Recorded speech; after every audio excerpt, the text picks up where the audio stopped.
Ya están aquí nuestros analistas de hoy. Buenos días a todos. Nuestro invitado, Pablo Iglesias, bienvenido. Buenos días, encantado de estar aquí. Yo sé que lleva usted muy bien la cuenta, pero falta justo una semana para el arranque de la campaña electoral y hoy se estrena esa película, ese documental sobre ustedes.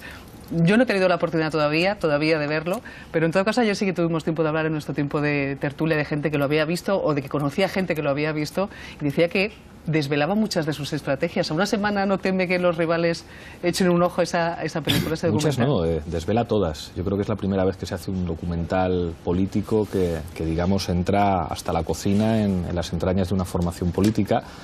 Es turbador. Nosotros cuando los vimos nos impresionó que les hayamos dejado pasar tan dentro y si alguien quiere conocer lo desconocido de Podemos, pues tiene la oportunidad de ir al cine y merece la pena. Dentro de ese contenido se habla de la estrategia de ignorar al Partido Socialista. ¿Usted es su rival? ¿El 26 de junio va a ser el Partido Popular, por tanto? Sí, nuestro objetivo es ganar las elecciones al Partido Popular, de eso no hay duda. Volviendo al documental, digamos, para que la gente lo entienda, es como poder entrar al vestuario del Real Madrid y del Atlético de Madrid en Champions y escuchar qué están diciendo los entrenadores. Algo así es el documental. Y en lo que respecta a las elecciones, bueno, pues nosotros creo que todo el mundo reconoce ya que somos la opción más clara para ganar las elecciones al PP y trabajamos en esa dirección. Lo más novedoso de estas elecciones en respecto a las del mes de diciembre, sin duda, muchos destacan que es esa coalición entre ustedes, Podemos, Izquierda Unida. No sé si ha tenido tiempo de echar un vistazo a esa encuesta que se ha filtrado del Partido Socialista que les deja apenas a 1,4 puntos de los socialistas. ¿Es importante la segunda posición? ¿Sabe que se dice que es posible que ustedes ganen en votos o en escaños? ¿Qué es lo más importante para usted? Lo más importante es ganar las elecciones al PP y yo creo que tenemos buenas opciones para hacerlo. Con las encuestas siempre hay que ser prudente, normalmente son conservadoras con nosotros. Recuerdo que poco antes del 20 de diciembre nos situaban en cuarta posición, muy lejos de los primeros y estuvimos a 300.000 votos del Partido Socialista. Creo que en esta ocasión el objetivo es ganar al PP y creo que va a haber pocas dudas respecto a los votos y los escaños. ¿Esa coalición va a tener más recorrido más allá del 26J? Yo creo, y en esto pienso como Alberto, que no hay vuelta atrás, que de alguna manera hemos conseguido crear un espacio político que representa a sectores y a, digamos, incluso, bueno, pues a identidades muy diferentes, pero que estamos llamados por la historia a caminar juntos, respetando la diferencia, y para nosotros es un honor ser reconocidos como de alguna manera la fuerza que articula una pluralidad de fuerzas a las que respetamos y damos las gracias. Hemos leído, no sé si es cierto o no, por eso le pregunto, que en algunos miembros de Podemos hay cierto malestar, porque en algún medio han aparecido banderas comunistas, republicanas. ¿Hay alguna inquietud dentro de su formación? En ningún caso, todos los colores del cambio son bienvenidos y cuando de alguna forma lideras un espacio en el que se encuentra mucha gente, muchas identidades y muchas formaciones, hay que aceptar los símbolos y las identidades de todo el mundo y para nosotros es un honor. Yo creo que hoy son muchos los símbolos que se referencian con el cambio y que vengan es maravilloso. Somos una formación política que ha llegado a acuerdos con fuerzas políticas tradicionales de la izquierda española y la izquierda catalana, con fuerzas políticas del ámbito gallego, del ámbito valenciano, del ámbito balear y ser de alguna manera, digamos, el eje que articula todas esas fuerzas políticas es un honor y todos los símbolos que traigan son bienvenidos. La campaña, hemos sabido ya que básicamente van a hacer mucha televisión, muchos medios de comunicación, las redes sociales ya son realmente un hervidero para ustedes. ¿Qué tiene la televisión que no tenga un meeting con la gente? Bueno, la televisión sirve para dar cuentas. En un mitin nadie te hace preguntas, salvo en los nuestros, que permitimos que la gente del público pregunte. En la televisión tienes la obligación de dar la cara, en la televisión te pueden hacer preguntas difíciles, en la televisión puedes tener un debate con otro candidato, digamos, en términos mucho más reales que en el propio Parlamento, donde todo está medido y pensado para que sea muy fácil. Yo creo que la televisión ha contribuido a democratizar enormemente la política y creo que es donde tenemos la obligación de dar la cara. Paradójicamente son los viejos partidos los que temen a la televisión y normalmente dicen que no a los debates o los quieren limitar y algunos nos sentimos muy cómodos en un escenario que no es fácil, pero que desde luego contribuye a democratizar la política. ¿Tiene ya ganas del debate a 4? Claro que sí, y ojalá hubiera más de uno. No le gustaba la fecha, ¿verdad? Bueno, yo creo que hubiera sido más sensato que estuviera más cerca del final. O sea, no en el inicio de la campaña. Claro, creo que el debate a 4 es muy pronto y que lo suyo es que hubiera 2 o 3 debates a 4. Me preocupa enormemente que candidatos a la presidencia tengan ese miedo a confrontar sus ideas, que debería ser una obligación en democracia. Nosotros lo decimos, si gobernamos habrá que regular de alguna manera que sea obligatorio ir a los debates y que no se repitan situaciones como las que hemos vivido en este país. ¿Qué aprendió del otro debate que le gustaría cambiar? Bueno, creo que hubo una parte muy incómoda y al mismo tiempo creo que muy efectiva en términos televisivos, que era estar de pie durante más de 2 horas. Creo que eso nos dejaba en una posición muy vulnerable. No es agradable para el que lo vive, pero después viéndolo en el vídeo creo que está bien eso de apretar y molestar a los candidatos y ponerles en dificultades. Creo que eso está bien, que suframos un poco. Estos días de precampaña, ayer mismo el asunto era la economía. Desde Podemos, desde Unidos Podemos, ¿qué quieren hacer con los impuestos? Nosotros pensamos que hay que bajar los impuestos a la mayoría social y eso se traduce en una bajada del IVA. Nosotros planteamos un IVA superreducido al 4% para las bebidas y los alimentos, para los productos de primera necesidad y de alguna manera entender que los impuestos indirectos son los más injustos, son los que de alguna manera hacen que gente con muchos menos recursos tenga que pagar lo mismo que gente con muchos recursos. Al tiempo que deseamos bajar esos impuestos, pensamos que España tiene que aproximarse a la media europea en términos de presión fiscal para las grandes fortunas, que es necesario aproximar los tipos nominales a los tipos reales y que es necesario, para que lo entienda todo el mundo, que esa élite que está en la cúspide del poder económico sea solidaria también, se apriete el cinturón y que no puede ser que solamente los trabajadores, las clases medias, la pequeña, la mediana empresa y los autónomos sean los que pagan impuestos. También esa minoría de privilegiados tiene que pagar impuestos. De cara a esa campaña les van a preguntar infinitamente por el asunto catalán. ¿Van a modificar su postura de alguna manera del 20 de diciembre al 26 de junio? ¿La consulta es una de sus prioridades? Bueno, creo que precisamente por ser enormemente claros somos la primera fuerza política en Cataluña. Nosotros no queremos que Cataluña se vaya de España. Apostamos por un encaje constitucional diferente para Cataluña dentro de España, pero somos demócratas y entendemos que la solución más sensata pasa porque efectivamente en Cataluña se vote. ¿Le incomoda cuando le preguntan por Venezuela? En ningún caso. Yo creo que en política hay que acostumbrarse a que la incomodidad forma parte de las reglas del juego, a que no hay que incomodarse y que hay que ensanchar las espaldas. En cualquier caso, creo que es una debilidad de nuestros adversarios que tengan tantos problemas para hablar de España, para hablar del paro, de los desahucios, de cómo está la sanidad y la educación en España y tengan que ir a un tema de política exterior porque se encuentran realmente incómodos y de lo que hablamos es de España y de los españoles. Entre los ataques de esa posición les dicen y les acusan de que ustedes quieren traer a España precisamente un sistema como el de Venezuela. ¿Es así lo que usted quiere? No es el caso ni de Venezuela ni de ningún país latinoamericano. Por suerte en Europa tenemos otro tipo de sistemas políticos y una situación económica diferente y nuestro modelo es yo creo que el modelo de toda la gente sensata, entender que los estados del bienestar de los países nórdicos, pensar en Dinamarca, pensar en Suecia o pensar en Noruega, deben ser los ejemplos para un país que tiene que aspirar a competir por arriba, a competir en I+D+I, a competir en productos de alto valor añadido y no seguir por la senda que nos ha llevado el Partido Popular, que pretende que España compita en bajos salarios. Yo creo que eso no es sensato. Maite. Sí, buenos días, Pablo.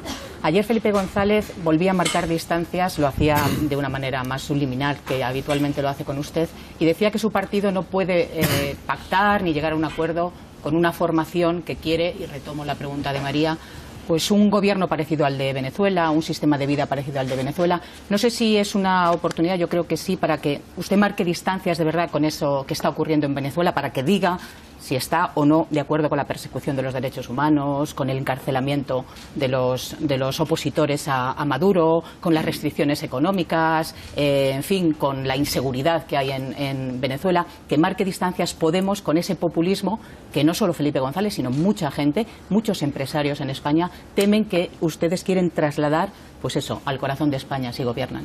No es el caso. Yo creo que la inseguridad es un problema en muchos países latinoamericanos, lo mismo que formas políticas distintas a las de nuestros países.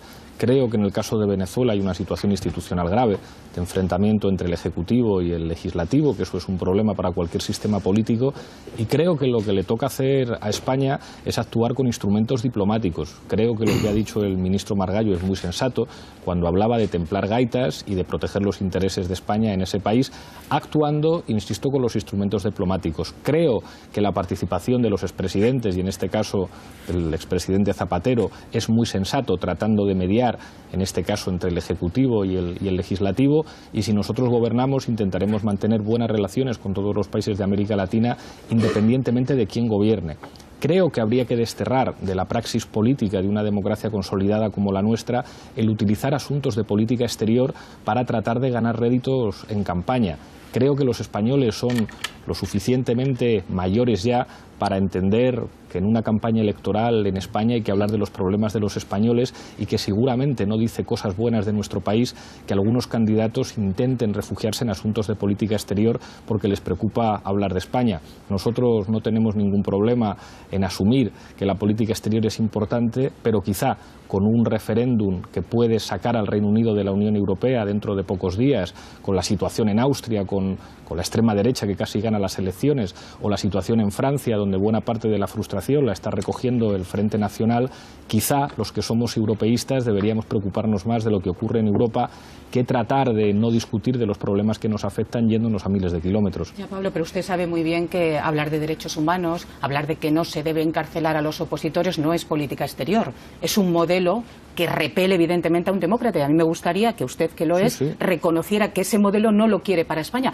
Es como si tuviéramos al alcalde de Madrid encarcelado porque se opone a Mariano Rajoy. Es verdad, quiero decir, pero... es algo parecido a eso. Y sí que me gustaría, no estamos hablando de política exterior, estamos hablando de una cosa de un régimen que persigue a los opositores. Y yo creo que usted debería ahora sí que marcar distancias con ese sistema político, ese régimen. Me repugna que se persigan los derechos humanos, pero usted sabe también como yo que, por ejemplo, aquí sería muy difícil que ustedes me preguntaran por Marruecos, donde se violan los derechos humanos y donde la Casa Real de nuestro país, sí, de hecho nunca me han hecho una pregunta aquí sobre Marruecos. Yo le pregunto si quiere por Marruecos, pero estamos hablando de Venezuela. Claro, efectivamente. Lo que pasa es que si hubiera que recorrer todos los países amigos de España en los que se violan los derechos humanos, probablemente no sería posible hacer una campaña electoral en España.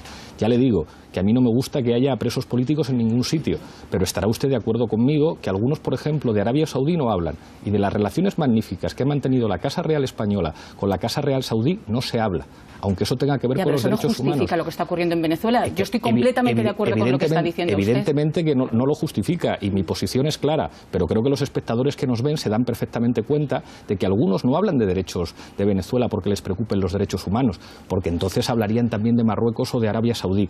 Hablan de Venezuela porque les preocupa que en España hablemos de paro, de desigualdad y de que aquí en nuestro país se incumplen también los derechos humanos. Se llevan incumpliendo mucho tiempo, porque la vivienda es un derecho humano. Entonces a nosotros no nos van a encontrar ninguna contradicción. Presos políticos en ningún sitio, respeto de los derechos humanos en todas partes. Ahora bien, si hay alguien que pretende decirles a los españoles que el problema fundamental de esta campaña electoral es lo que ocurre en Venezuela, al tiempo que han estado jaleando que haya empresas españoles patrocinadas por la Casa Real que hagan negocios con Arabia Saudí, o la política de migraciones que hemos mantenido con Marruecos, pues creo que los espectadores son perfectamente capaces de identificar un concepto que se llama hipocresía, que yo creo que habría que desterrar de una democracia avanzada. ¿Usted cree que Maduro persigue los derechos humanos en Venezuela y no deja a los opositores que le hagan oposición libremente? Ya le he dicho que creo que en Venezuela hay un enfrentamiento entre el poder ejecutivo y el poder legislativo, y que a mí no me gusta que haya persecuciones políticas en ningún país. Pero creo que no deja de ser llamativo que a pocos días de unas elecciones en España, usted en su entrevista solo y exclusivamente me pregunte por Venezuela. Creo que es muy representativo de que algunos de España no tienen nada que decir y que sin embargo tienen que irse muy lejos para hablar de política. Arsenio. Buenos días, señor Iglesias. Hace justo hoy una semana el líder del PSOE, Pedro Sánchez, dijo: les puedo asegurar que no va a haber terceras elecciones. Y se interpretó en algunos ámbitos políticos como que iba a abstenerse ante el PP y facilitar un gobierno del PP si no lograba la investidura. ¿Usted lo interpretó igual? No. Hay una cosa que es evidente, y es que el PSOE va a tener que elegir después de las elecciones del día 26. Creo que ha quedado claro que en este país hay dos opciones de gobierno. Un gobierno en el que esté el PP, que eso no es compatible con nosotros, o un gobierno en el que esté Podemos. ¿Quién va a ser el árbitro? ¿Quién va a tener que elegir qué gobierno hay en España? El Partido Socialista. Si usted me dice, lo que ha dicho Pedro Sánchez implica que el Partido Socialista va a apoyar al Partido Popular antes que apoyar a Podemos, Quiero pensar que los votantes socialistas no consentirían algo así y nosotros vamos a seguir tendiendo la mano porque creo que es más sensato para España un gobierno de coalición nuestro con el Partido Socialista a que el señor Mariano Rajoy u otro candidato del Partido Popular sigan mandando en España. Y usted nos aseguraría solo una cosa, ¿nos aseguraría también que no va a haber unas terceras elecciones usted? Estoy convencido de que no las va a haber. Nuestra propuesta, ya la digo aquí cuál va a ser, la misma que llevamos haciendo durante todos estos meses. Un gobierno de coalición progresista en el que estemos nosotros y esté el Partido Socialista. Y vamos a ir con esa propuesta. ¿Y si nos suma? Somos la primera, yo creo que es desde luego la opción más cerca de sumar. Nosotros fuimos la primera fuerza política que en este país propuso un gobierno y nosotros pensamos que esa es la opción más sensata y desde luego la que más se va a acercar a que efectivamente haya una mayoría parlamentaria. José María. Sí. Pablo, yo quisiera profundizar en algún tema que ya suscitó María. Uno, la cuestión fiscal y otro, la cuestión territorial. En la cuestión fiscal, a mí me gustaría saber, respecto de la reforma del IRPF, que ahora propone el Partido Popular como oferta electoral, ¿qué credibilidad le da? Es decir, tuvimos una anterior campaña en diciembre donde hubo promesas en ese sentido, incluso, claro, la de 2011, que se habló de reducción de impuestos, luego no se hizo, sí al final de la legislatura. ¿Qué margen, ante lo que nos está diciendo Bruselas, además, respecto del déficit, podemos tener como país respecto de la cuestión fiscal? Y también, claro, cuando usted habla de las rentas altas, ¿dónde ponerle el límite? En Cataluña, que es por donde iré ahora en la segunda pregunta, hay un debate muy fuerte en este momento sobre la cuestión de los impuestos, de la renta, en definitiva. ¿Dónde poner el límite? ¿Qué es una renta alta? ¿A partir de 60.000 euros, por ejemplo, hay que apretar clavijas? Porque, claro, las grandes fortunas no son tantas, las grandes fortunas a las que se les pueda sacar, digamos, dinero para aumentar las políticas de igualdad. Y respecto de Cataluña, yo me quedo... Espera que conteste, vamos por bueno, orden. pues entonces luego planteo el tema territorial. Nuestra propuesta es la siguiente. Por una parte, acercar los tipos nominales a los tipos reales. En este momento, quien gana 60.000 euros al año tiene que pagar los mismos impuestos que quien gana 300.000 al año. Nosotros entendemos que hay que pasar progresivamente del 45% al 55% entre 60.000 y 300.000 euros. Y que en última instancia un país como España, con unos niveles de presión fiscal muy por debajo de la media europea, pues sería más sensato ante una crisis de ingresos que hay, digamos, aumentar los ingresos por arriba. Yo creo que hay que acabar con la SICAP, creo que hay que hacer una política seria en clave internacional contra los paraísos fiscales, creo que hay que destinar más inspectores de Hacienda y técnicos de Hacienda en la investigación del fraude y al mismo tiempo hacer que haya cierta justicia fiscal en términos redistributivos por arriba al tiempo que reducimos el IVA. Con respecto a lo que señalaba usted del déficit, que es una cuestión crucial, nosotros decimos que el déficit se tiene que reducir, pero a un ritmo más tranquilo, que permita, digamos, aliviar la capacidad de los consumidores de poner la economía a funcionar.